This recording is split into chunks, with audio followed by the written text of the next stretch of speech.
When I went out to take out the trash, what I saw in that can did not just disgust me, it rearranged the rest of my life. I am Martin Jacks, 68 years old, a grandfather, the kind of man people describe as careful, even gentle, because I spend my days polishing wood that's older than my country and cataloging receipts that smell like dust and ink. That night, the lid of my trash can rose with a soft plastic scrape, and the porch light caught something inside that looked wrong in a way my mind could not immediately name. Not food, not paper, not the usual clutter of a family house. It was jagged and pale in places, darker in others, and it sat on top like someone wanted it found or didn't care if it was. I stood there with the bag in my hands, frozen, listening to the quiet neighborhood hum. My heart did that strange thing it does when a man realizes he's about to learn something he cannot unlearn. I did not reach in. Not yet. I closed the lid again as if the act could unsee what I'd seen, and I carried the trash bag back into the house. My son was asleep upstairs. The grandchildren were gone for the weekend with their mother. The house had that false peace it gets at night, the kind that makes betrayal feel even louder when it finally speaks. And that is the part you need to understand. What I saw in that trash can was only the first note of a long song. I did not know it at the time, but my hands were already shaking. I want you to stay with me, because if you think this is a story about a trash can, you're wrong. It is a story about legacy, and about how quickly a man can decide to burn his own bloodline to the ground if that bloodline tries to burn what he loves first. If you had walked into my home 2 weeks earlier, you would have understood why I cared so much. My collection was not a pile of expensive objects. It was a map of my life. Every piece had a story, a place I found it, a person who sold it, a letter tucked into a drawer, a small scar on a leg where some long-dead craftsman had slipped with a chisel. Most people don't notice those things. My grandchildren did.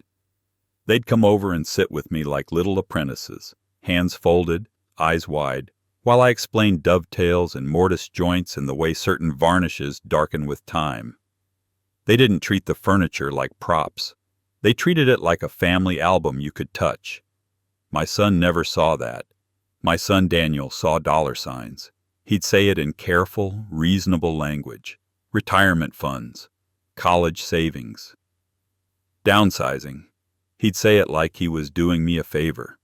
But Daniel had never spent hours restoring a chair until the wood felt warm under your palm again. He'd never leaned close enough to smell the century-old beeswax. He'd never sat in my study at night and run his fingers over a carved armrest the way a man touches a headstone. My favorite piece was an armchair that had belonged to my own grandfather. Walnut frame, hand-carved claw feet, deep, quiet curves. The kind of chair that doesn't just hold a body, it holds time. I kept it in a corner of the living room where the morning light hit it softly, like a spotlight. I used to sit in it when the grandchildren came over, and they called it the captain's chair, because it made me look like I belonged on a ship telling stories. 2 Sundays ago, my youngest grandson, Eli, climbed into my lap in that chair and asked me to tell him again about the day I found the hidden compartment in the secretary desk. He still remembered how excited I'd been, how I'd pulled out the tiny velvet pouch with an old brass key in it. That's what Daniel wanted to sell. Not the wood, not the fabric, the moments. The first time I noticed something wrong with the captain's chair, it wasn't dramatic. No broken leg, no missing cushion. It was subtle, almost insulting in its subtlety. The color looked off, not newly polished off, not sunlight shifted the tone off. Wrong. The walnut on the left arm had always been darker, almost like a bruise because my grandfather's hand had rested there for years. It had a certain depth to it, a warmth. That Sunday, it looked flatter, lighter, like someone had painted a memory instead of living it. I told myself I was tired, I told myself the light was different. But when you've lived with an object for decades, you know it the way you know your own face. You notice when something changes by a millimeter. I ran my fingers over the carved scroll on the armrest, and I felt it. The edges were too sharp. Not sharp like well-maintained. Sharp like machine cut, pretending to be handmade. The wood felt drier too, like it hadn't been fed oil and wax for years. My stomach tightened. I did not say anything. Not yet. That night, after everyone left, I sat in that chair and listened to the creak beneath me. It creaked wrong. You might think I'm exaggerating, but furniture has voices. A chair that has held generations has a certain sound, like a slow exhale. This one sounded like fresh glue and cheap staples arguing with each other. I stood up and pulled the cushion off. The underside of the cushion had always been stitched by hand. My grandmother had repaired it once. I knew the knots. I knew the tiny unevenness in the thread, like a signature. Now the stitching was perfect. Too perfect. I set the cushion down carefully, like it might explode. And I realized something that made my throat close. Someone had replaced my chair. Not restored it. Replaced it. The thought came with a wave of disbelief so strong I actually looked around the room as if the real chair might be standing behind me, laughing at my paranoia. But it wasn't paranoia. It was grief arriving early. Daniel visited the next day. He strolled into my house like he owned the air in it, keys jingling in his pocket, phone pressed to his ear. He did not look at the chair. He did not look at me. He looked at the glass display cabinet where I kept Providence documents, like a man checking the lock on a safe. "Dad," he said, too casual, "you're still doing the furniture thing." I stared at him. "The furniture thing," I repeated. He smiled as if I'd made a joke. "You know what I mean. It's fine. It's just, at some point we need to talk about practicality." There it was. Practically. The blade wrapped in a napkin. "I'm talking to the kids about the chair today," I said, watching his face. His eyes flicked, just for a second, toward the captain's chair. Not admiration. Not nostalgia. Calculation. "Which chair?" he asked too quickly. I felt something cold settle in my chest. "The one you're looking at," I said softly. He laughed, but the laugh was thin. "I wasn't looking at any chair." "Dad, you're reading into things." Gaslighting is a word people use too easily now, like a trendy diagnosis. But there is a particular sensation when someone tries to rewrite your reality to your face.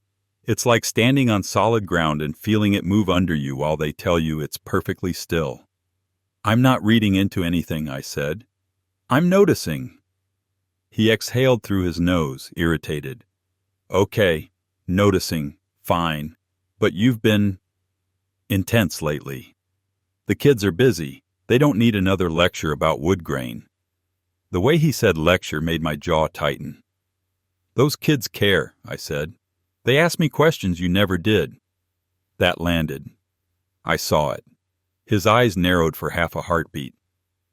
"Yeah," he said. "Well, they're kids. They like stories. They don't understand money." I almost laughed. Almost. Because my son had built his entire personality around understanding money, and it still hadn't made him a man I trusted. After he left, I locked the study. Then I did something I hadn't done in years. I took out my old magnifying glass, the one I used to check joinery, and I inspected the chair like it was a crime scene. My grandfather had carved a tiny mark inside the right rear leg, a habit of his. He'd done it on the few pieces he built himself, a simple shallow notch like a sideways comma. He used to say it was to remind the wood who made it. I flipped the chair carefully, hands steady, breath shallow, no notch. My vision blurred for a moment. I sat on the floor beside that chair and stared at it as if staring hard enough could bring the real one back. Then I heard my own voice in my head. "Martin, If it isn't here, where is it? And another thought, darker. Who had access? I already knew the answer. Daniel had been pushing for years to help me by organizing the collection. He'd insisted on insurance updates. He'd asked for keys. He'd offered to install new locks for safety. I'd let him, because he was my son. A grandfather can be wise about strangers and foolish about blood. That evening I went out to take the trash. That's where this story began. I stood there again, staring at the can under the porch light, remembering the jagged, pale shape inside. The image clawed at me now because my mind was hunting for anything that could explain what was happening. I lifted the lid again, slowly. The smell hit first. Not rot, not food. Something chemical, like glue and varnish not fully cured. It made my stomach turn. And there it was again. Splintered pieces, irregular, some with fabric still clinging, the kind of fabric that didn't belong in my home. I did not reach in. I did not touch it. I stared until my eyes hurt. Then I closed the lid, walked back inside, and locked my door. I told myself I would deal with it in the morning. I told myself I needed proof. But the truth was, a part of me was afraid. Not of the trash, of what it would mean if I was right. Over the next week, Daniel became a different kind of visitor. He started showing up without warning, bringing coffee, smiling too much, asking questions that sounded like concern and felt like surveillance. "How are you sleeping, Dad? Are you eating enough? You still driving okay?" I'd lived long enough to know when someone is checking for weakness. Meanwhile, the grandchildren kept coming over, and the chair sat there like an imposter wearing my grandfather's face. Eli ran his hand over the armrest and frowned. "Grandpa, it feels different." My heart lurched. My granddaughter Nora leaned close and whispered, "Did you fix it without telling us?" I forced a smile. Something like that. But inside, something shifted. If the children could feel it, then I wasn't imagining anything. My son had not only stolen from me, he had insulted me by thinking I wouldn't notice, and that is where anger begins. I decided I would not confront him yet. Confrontation gives liars time to invent. I would investigate. I started with the simplest thing, my own house. I checked the door locks. No signs of forced entry. I checked the windows, no tampering. I checked the basement storage where I kept spare upholstery and restoration supplies. Nothing missing there. Then I went to the cabinet where I kept the chair's provenance folder. It was there, but it had been disturbed. The papers were slightly misaligned, like someone had thumbed through them and put them back without care. Daniel's fingerprints were on my memories. That night I did something I should have done years ago. I installed a small camera in the living room, hidden behind a row of old books. I told myself it was for insurance, for safety, but it was really for betrayal. 2 days later, Daniel called me and asked, too casually, if I'd move things around. "I like to reorganize," he said. "You know, make it easier to sell when the time comes." I let the silence stretch. "We're not selling," I said. A pause. A controlled inhale. "Dad," he said, softening his voice like he was talking to a child, "you can't take it with you." That sentence is common. People say it like wisdom. But from Daniel, it sounded like a threat. "I can leave it," I said, "to the people who actually value it." "You mean the kids?" he asked, and there was something sharp underneath. "They're children. They'll grow out of it." "They will not," I said. "Not if I teach them right." He laughed again, thin. "Okay, sure, you teach them right." Then he changed the subject. "By the way," he said, "have you thought about updating your will, just to make sure everything's clear?" There it was. I looked at the captain's chair across the room.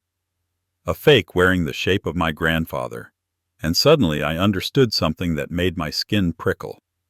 Daniel wasn't just stealing objects. He was trying to erase my authority while I was still alive. I opened the camera footage that night.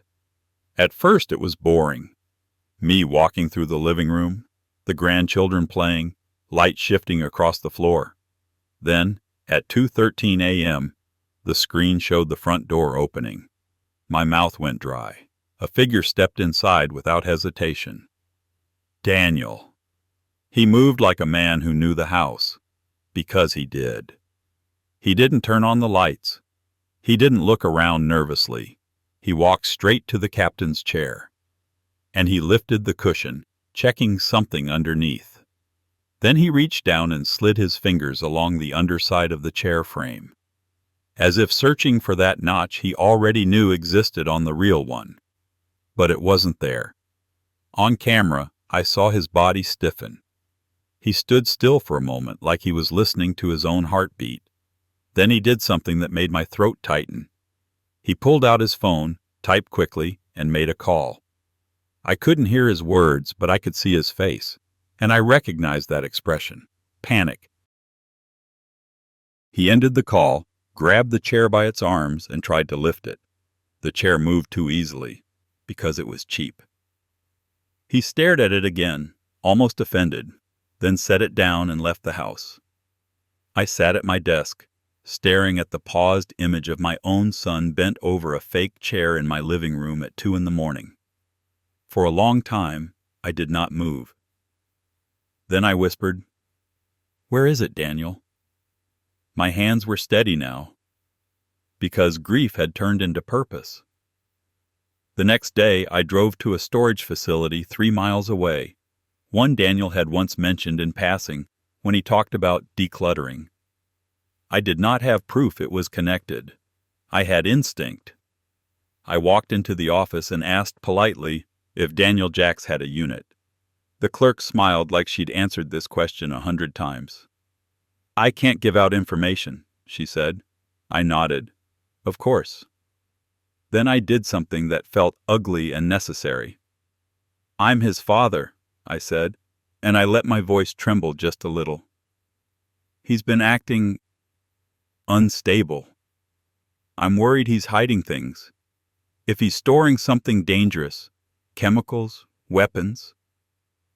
Her face changed. Concern.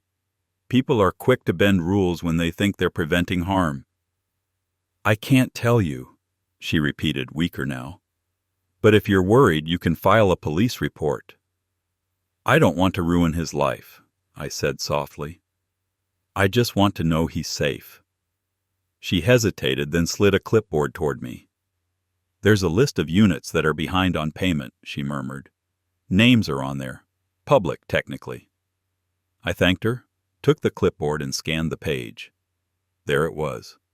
Daniel Jacks, Unit 214. My stomach dropped and lifted at the same time. When you find what you're looking for, it doesn't feel like relief. It feels like stepping off a ledge. I did not break in. I did not call the police. Not yet. I went home. Because the truth had begun to form, but it was still missing one crucial piece. That night, as I stood in my kitchen washing my hands, I found myself staring out the window at the trash cans lined up near the curb. And my mind snapped back to the jagged shape under the lid, the chemical smell, the pale splinters. Something in me whispered that the trash can wasn't random. It was connected. It had been trying to tell me something before I even knew what question to ask. And now I'll ask you the same thing I asked myself, standing under that porch light with my heart beating in my throat. What do you think was in that trash can? 2 days later, Daniel came over with a gift, a bottle of expensive whiskey I didn't drink and a smile that looked rehearsed. "Thought you could use something," he said, setting it on the counter. I watched him. He looked tired. Not the tired of work, the tired of hiding. "I saw you last night," I said casually. His eyes flicked up. "What?" "On the camera," I said. The color drained from his face so quickly it was almost impressive. Then he laughed, too loud. "Camera? Dad, come on." You came into my house at 2:13 in the morning, I said. You went straight to the chair. His mouth opened, then closed. He swallowed. He shook his head like he could shake the truth loose. I was worried. You've been leaving doors unlocked sometimes. I haven't, I said. Okay, he snapped, then softened immediately. Okay, maybe I did, but it was just checking on you. Checking on me, I repeated, and I let the words sit there. He leaned forward, lowering his voice. Dad, are you okay? Really? This obsession with the chair, with the wood grain? It's not obsession, I said quietly. It's recognition. Recognition of what? He demanded. I looked at the captain's chair. I recognize that you replaced it, I said. Silence. Daniel's face tightened. That's insane. It's insane, I agreed. That you thought I wouldn't notice. He stood abruptly, chair legs scraping tile. Dad, you're spiraling. You need help. The way he said help made my fingers curl. You're going to tell people I'm not well, I said. His eyes narrowed. If you keep talking like this, I might have to, for your safety. There it was. The next step in his plan. Turn the grandfather into a confused old man. Take control. Sell the legacy. Call it responsibility. I felt something in me go very still. You should go, I said. Daniel stared at me for a moment, then grabbed his keys. As he walked out, he paused in the doorway and said something that sounded like compassion and felt like cruelty. Dad, you're making this hard for everyone. When he was gone, I stood alone in my kitchen, and I realized I was no longer dealing with a son who wanted money. I was dealing with a son who wanted power. That changes what a man is willing to do. The next morning, I called my attorney, a man named Paul Henders, who'd handled my wife's estate years ago. I told him, without drama, that I needed to revise my will and create a trust. Paul asked the obvious question. What's going on, Martin? I said, I need to protect something. He paused. From who? I answered honestly. From my son. There was silence on the line, the kind that tells you another man understands the weight of that sentence. All right, Paul said. Come in. I did not tell him the full story yet, not because I didn't trust him, because I needed to move carefully. In the days that followed, Daniel started calling more often. He left messages that sounded concerned. Dad, call me back. Dad, I'm worried. Dad, please don't do anything rash. I didn't return them. Instead, I went back to the storage facility. I waited in my car near the entrance, reading the newspaper like a bored retiree. Around 3:20 p.m., Daniel's car pulled in. He got out, scanned the lot, and walked toward the units. He was carrying a keyring. His shoulders were tense. He looked like a man heading to a crime scene. I waited until he disappeared inside. Then I followed quietly, staying back, listening. Storage facilities have a certain smell. Concrete, dust, old cardboard, the faint chemical tang of forgotten paint cans. I found Unit 214 by sound before sight. Metal scraping.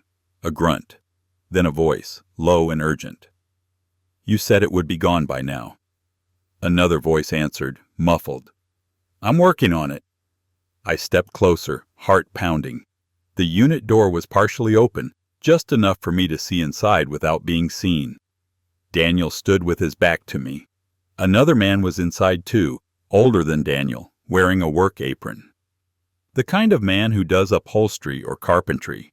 A man with rough hands and a face that didn't care about morality as long as it got paid. Between them, covered with a moving blanket, was a shape. A familiar shape. My lungs stopped working.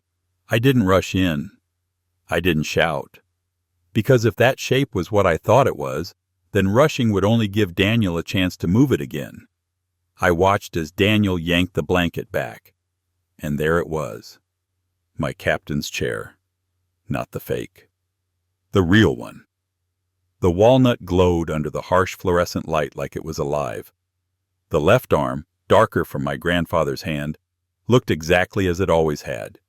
Even from a distance I could see the tiny nicks I'd repaired years ago, the slight unevenness in the carving that no machine would ever replicate. My vision blurred. Daniel ran a hand over it like he was checking a product for damage. "I told you," Daniel hissed. "It has to look convincing." He noticed something. The older man frowned. "Your father has a good eye." Daniel's jaw tightened. "He's old. He's paranoid. He's difficult."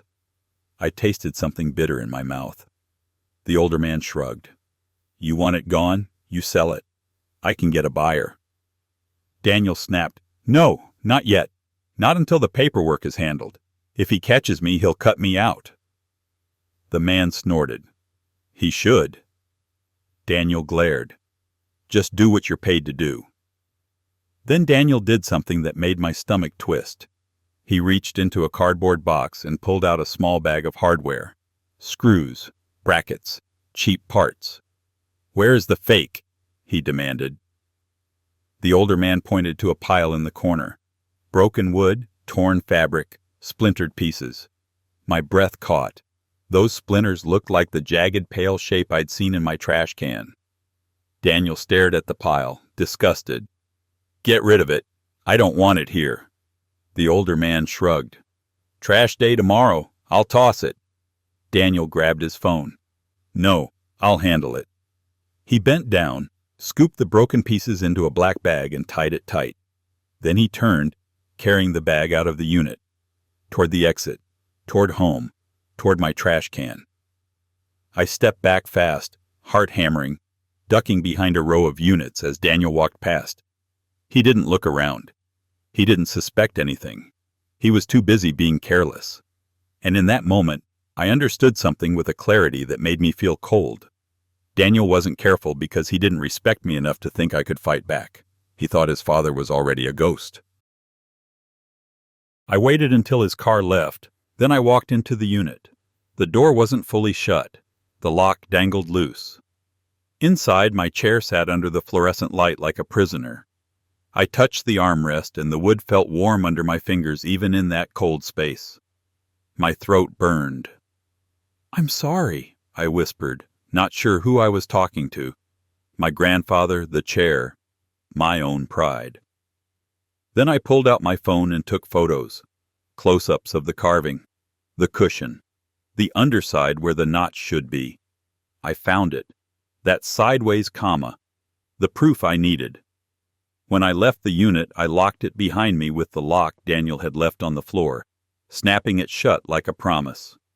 Then I drove home. I did not confront him yet.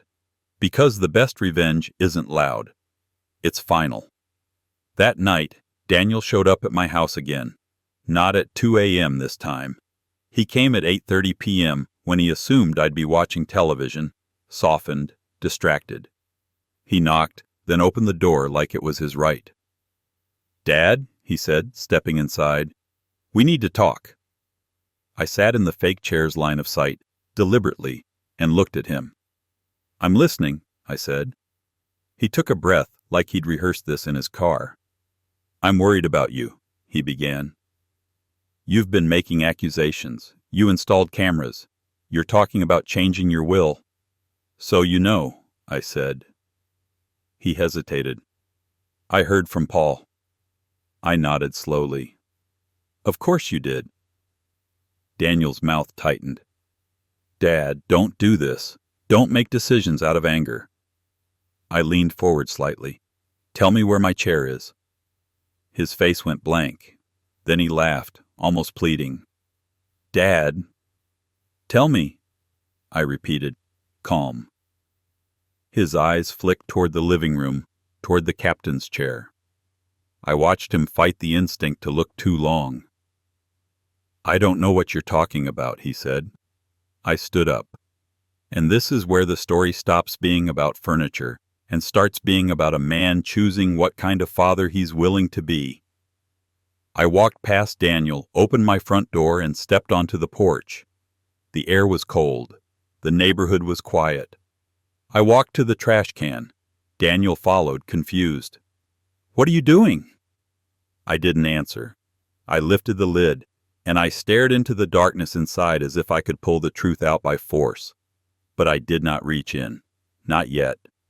Because the moment I reached in, the suspense would be over, and I wasn't ready to end it. Not until Daniel understood how it felt to stand on the edge of something ruined. I closed the lid slowly. Daniel's voice was sharper now. "Dad, you're scaring me." I looked at him. "No," I said. "You're scaring yourself."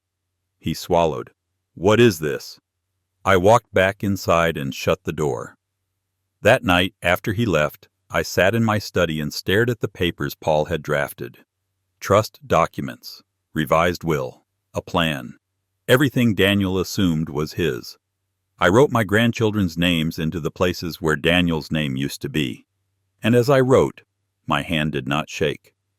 Because love for your grandchildren is a different kind of fire. It burns cleaner. It burns longer. But the story wasn't finished yet. Because Daniel still had one move left. And he made it 3 days later. I was in the kitchen making tea when 2 strangers knocked at my door. A man and a woman, both wearing polite smiles and professional posture. Adult Protective Services. Daniel had reported me. He'd told them I was confused, paranoid, possibly dangerous. He'd told them I was accusing family members of theft. He'd told them I was living in a hoarding situation of valuable clutter. He'd dressed betrayal up as concern. The woman spoke gently. "Mr. Jacks, we just want to make sure you're safe." I nodded and let them in. Because here's the thing Daniel didn't understand. When you've lived as long as I have, you learn that sometimes the best way to win is to let your enemy bring witnesses to your house. I offered them tea. I answered questions calmly. I showed them the home, clean, organized, everything labeled. I showed them the provenance documents, the receipts, the catalog I'd kept for decades. Then I said, "Would you like to see the chair?" They followed me into the living room. I stood beside the captain's chair and placed my hand on the armrest. "This chair belonged to my grandfather," I said. "It has a maker's mark inside the leg." I flipped the chair carefully, exposing the underside. "No mark," I said. "Because this chair is not mine." The man frowned. "Are you saying someone replaced it?" "Yes," I said. "My son." They exchanged a look that said politely, "This is exactly the kind of delusion we get called about." I nodded, as if I could read their minds. Then I opened a drawer and pulled out my phone. "I have video," I said. Their posture changed. I played the footage.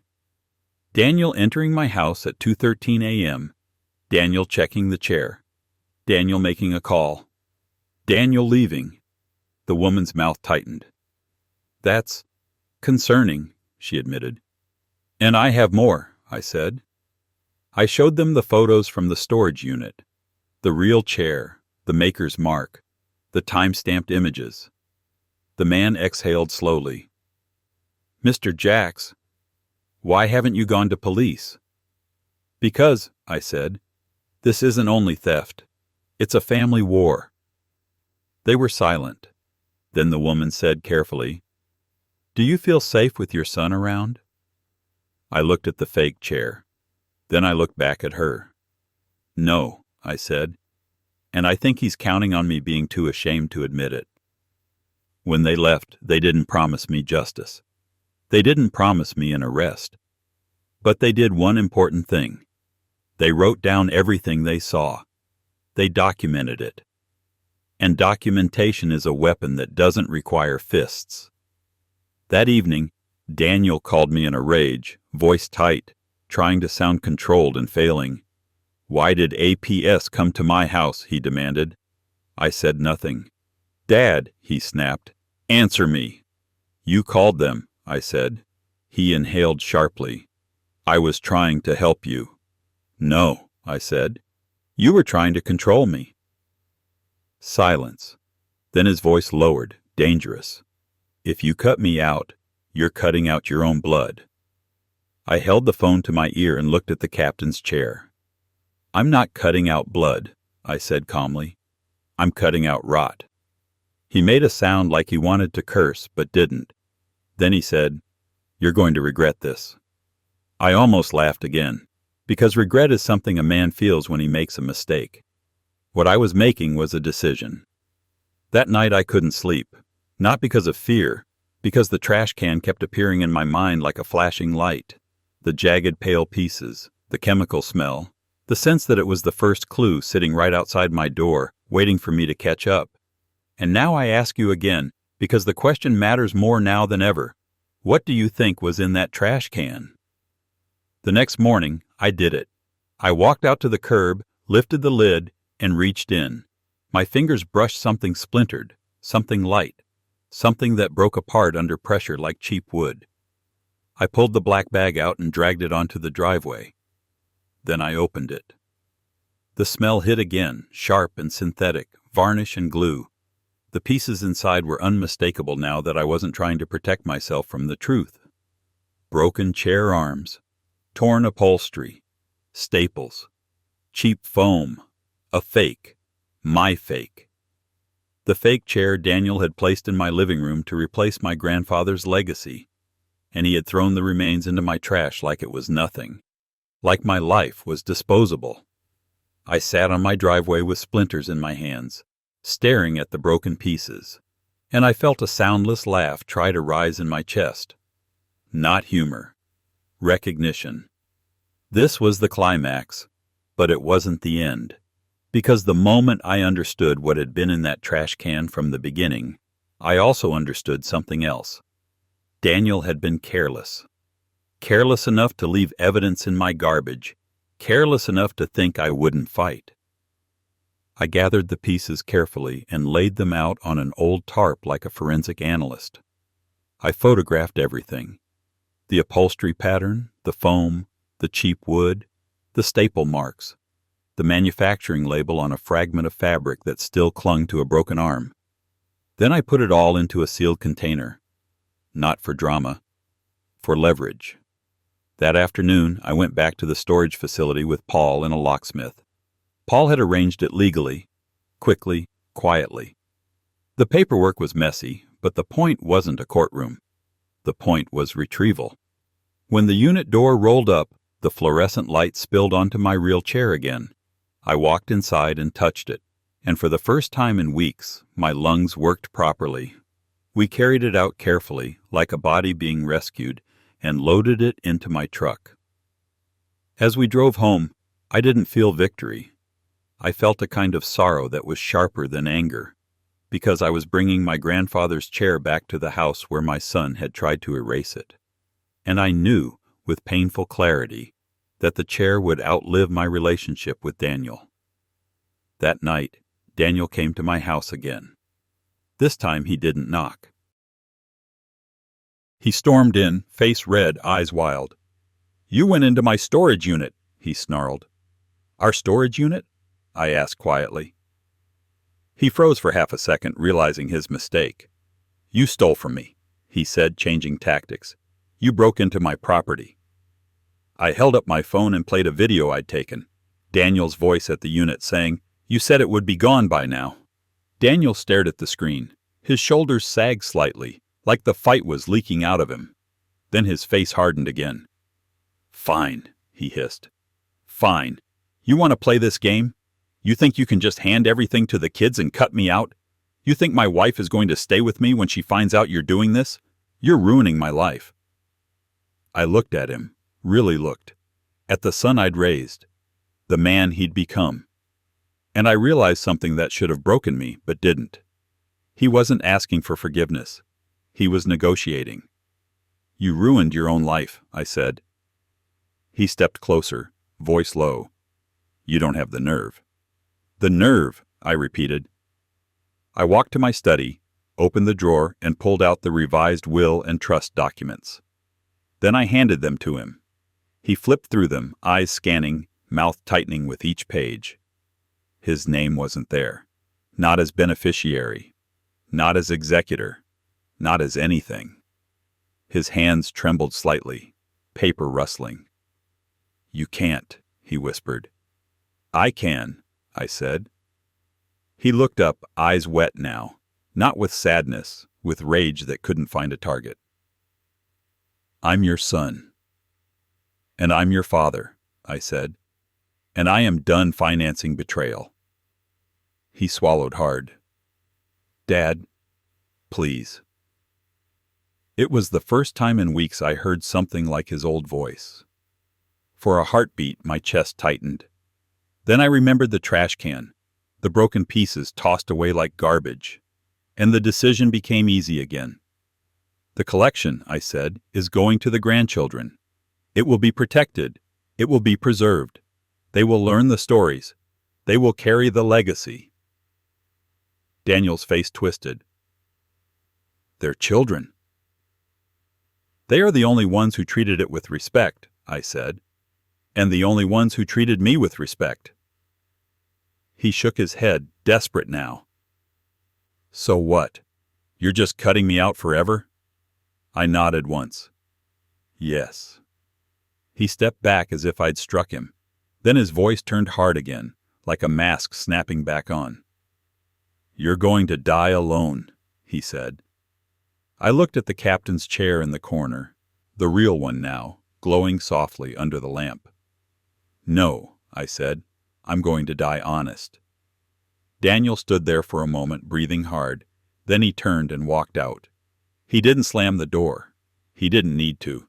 The sound of the door clicking shut behind him was louder than any slam. In the weeks that followed, Daniel tried everything. He sent messages. He sent his wife. He hinted at lawsuits. He hinted at public embarrassment. But the documentation was too clean. The proof was too clear. And most importantly, the money was no longer his to threaten me with. I established a small foundation in my wife's name, dedicated to preservation and education. I arranged for the collection to be displayed in rotating exhibits at a local historical society, with the grandchildren involved in the curation. Not because I wanted applause, because I wanted permanence.